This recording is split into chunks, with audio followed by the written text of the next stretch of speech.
से आग्रह करेंगे कि प्रमोद जी आकर के यहाँ अपना विचार रखें।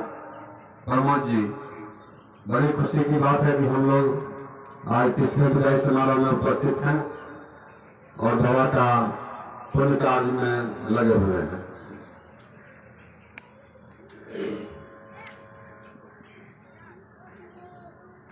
श्री सदगुरु बाबा की जय, बाबा शांतानंद की जय, प्रशांत जीवन दर्शन।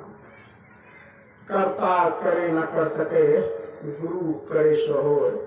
तीन लोक नौखंड में गुरु से परा न को। ऐसे गुरुदेव के चरणों में प्रमोद का नमन।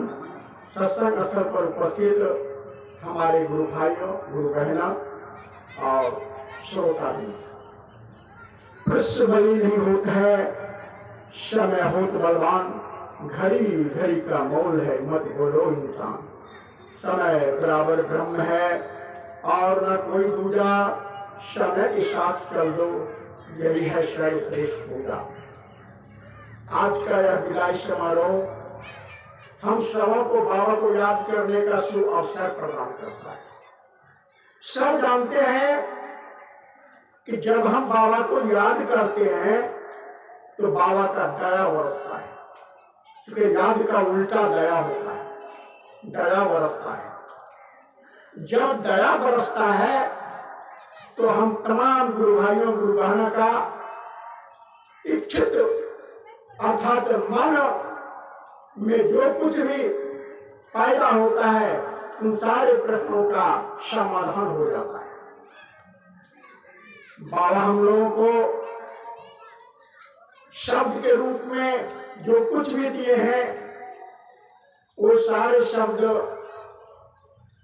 हम सबों के लिए कल्याणकारी है।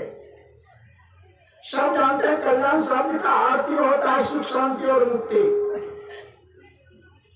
जब यह शब्द कल्याणकारी है और हम सभी जानते हैं कल्याण शब्द का अर्थ होता है सुख, शांति और मुक्ति, तो हम सबको चाहिए क्या? सुख चाहिए, शांति चाहिए और मुक्ति चाहिए। तो हम जब तक बाबा के दिए हुए शब्दों को अपने जीवन में उतार नहीं लेते हैं, तब तक ये तीनों शब्द हमें नहीं प्राप्त होता है। बाबा का प्रवचन हर 42 दिनों तक हर मंच पर हुआ। उन मंचों पर आपने सुना होगा। ये निश्चित रूप से 5 तत्व, 25 प्रकृति और 3 गुण, 3 शरीर इत्यादि इत्यादि पर ही प्रवचन हुआ करते थे। इसका मुख्य कारण है कि जब तक ये शरीर है, शरीर शुद्ध और सिद्ध नहीं होगा तो हम लोग भौतिक या आध्यात्मिक कोई भी क्षेत्र में विकास प्रकाश नहीं कर सकते। इसीलिए बाबा सबसे पहले इन्हीं तत्वों पर प्रवचन करते थे, मानव को जगाते थे। उन्हीं शब्दों में उपदेश के रूप में आया है कि तन सेवा साधन, जन सेवा सिद्धि। अब इस बिंदु पर चिंतन मन करें, तन सेवा साधन, जन सेवा सिद्धि। तन का अर्थ होता है शरीर और सेवा का अर्थ होता है उसे ठीक ठाक रखना। साधन सब जानते हैं, साधन का अर्थ होता है एक प्रकार का परिवहन। जो भौतिक संसार में हम देखते हैं, गाड़ी, घोड़ा, हवाई जहाज, साइकिल, रिक्शा, जो भी है ये साधन है। तो ये तो भौतिक संसार के लिए साधन है, लेकिन आध्यात्मिक संसार के लिए सबसे बड़ी साधन तन है। यदि तन का सेवा कर लेते हैं, अर्थात तन को हम स्वस्थ रखते हैं, तो ये एक साधन बनता है। जब साधन बनता है तो इसी साधन के माध्यम से हम आध्यात्मिक विचारधारा को प्राप्त करते हैं, आध्यात्मिक जीवन में उत्थान पाते हैं, विकास प्रकाश पाते हैं और एक दिन मानव से महामानव बन के यहाँ तक कि ब्रह्म बन जाते हैं। तब अब हमको ध्यान देना है कि तन का सेवा कैसे करें। प्रश्न आता है कि तन सेवा कहा गया, कि तन का सेवा हम कैसे करें। तो बाबा ने ही उपदेश में दिए हैं, अभी पूर्ववक्ता से सुना, पंच तत्वों का समुचित प्रयोग सभी इंद्रियों का संतुलित उपभोग स्वास्थ्य और शांति प्रदान करता है। यह भी एक ऐसा उपदेश है जिसका अगर हम सही प्रयोग कर लेते हैं तो मेरा शरीर स्वस्थ और निरोग हो जाता है, अर्थात तन का सेवा हो जाता है। लेकिन हम तमाम व्यक्ति जीवन वालों को लिए तत्व का प्रयोग करना बड़ी ही कठिन है।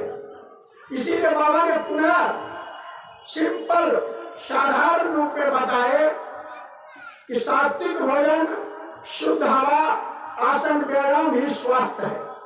अब देखें, सिंपल सात्विक भोजन, शुद्ध हवा, आसन व्यायाम ही स्वास्थ्य है। अर्थात स्वास्थ्य का परिभाषा देखिए, स्वास्थ्य का परिभाषा ही हो गया तन सेवा।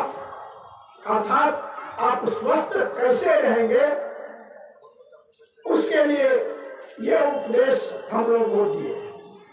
अब सात्विक भोजन क्या है, इस पर थोड़ा सा विचार करना है कि सात्विक भोजन पौधों से प्राप्त भोजन सात्विक होता है।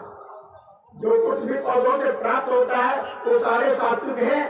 अब उसका प्रयोग हम लोग सही करें और प्रयोग करने के बाद क्या होगा तो वह हमारे शरीर में जितने भी बिंदु हैं, अर्थात प्रोटीन, विटामिन, खनिज एवं इत्यादि इत्यादि, उन सारे बिंदुओं का पूर्ति ये सात्विक भोजन से हो जाता है।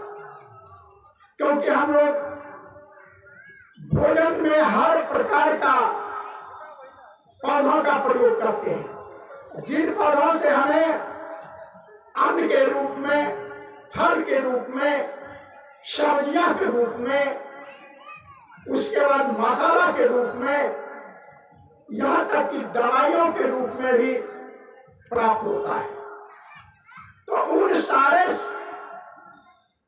बिंदुओं को पूर्ति करने के लिए यदि हम सही प्रयोग कर लेते हैं तो निश्चित रूप से हमारा शरीर स्वस्थ और निरोग होता है।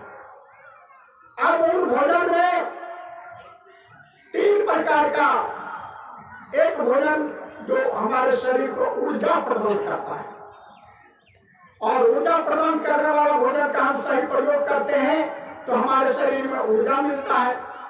जब ऊर्जा मिलता है तो हमारे शरीर का विकास प्रकाश होता है, वृद्धि होता है, हमारे अंदर कार्य क्षमता बढ़ती है, और जब कार्य क्षमता बढ़ता है तो हम किसी भी काम करने को सक्षम होते हैं। आनंद और तरंग पैदा होता है उस ऊर्जा के बल पर, और हम काम करने में पीछे नहीं हटते। ये ऊर्जा प्रदान करने वाला भोजन का प्रयोग करते हैं सही रूप में तब। दूसरा है प्रोटीन युक्त भोजन, जो हमारे शरीर को कटे फटे, टूटे फूटे को जोड़ने में मदद करता है, अर्थात शुद्ध करने में भी मदद करता है। तो अगर हम वैसा भोजन का प्रयोग कर लेते हैं तो निश्चित रूप से हमारा शरीर का अंग किसी भी प्रकार से अगर क्षति होता है तो उसकी क्षति पूर्ति हो जाता है। यदि अगर हम फल युक्त इत्यादि प्रकार के भोजन का प्रयोग करते हैं तो हमारे शरीर में विटामिन इत्यादि की पूर्ति होती है, जिसके चलते मेरा शरीर स्वस्थ और निरोग हो जाता है, अर्थात तन का सेवा हो जाता है। जब तन का सेवा होता है तो यह साधन बन के हमारे भौतिक और आध्यात्मिक जीवन में विकास प्रकाश लाता है। उसी का दूसरा भाग है तन सेवा साधन, जन सेवा सिद्धि। जब हम स्वस्थ और निरोग रहते हैं आध्यात्मिक जीवन व्यतीत करते हैं तो हम समाज का सेवा करने में आगे बढ़ते हैं, समाज का सेवा करते हैं। और समाज का सेवा करते हैं तो समाज में मेरा मान सम्मान प्रतिष्ठा इत्यादि बढ़ता है। जब आपका समाज में मान सम्मान प्रतिष्ठा बढ़ता है तो उसी समय आपका जीवन सिद्ध हो जाता है, क्योंकि मान सम्मान इज्जत बढ़ना, आध्यात्मिक जीवन में उत्थान होना, यही है विकास प्रकाश। इन्हीं शब्दों के साथ मैं अपने वाणी को विराम देते हुए पूरा गुरुदेव को नमन करता हूँ। गुरुभाइयों को बहुत बहुत धन्यवाद।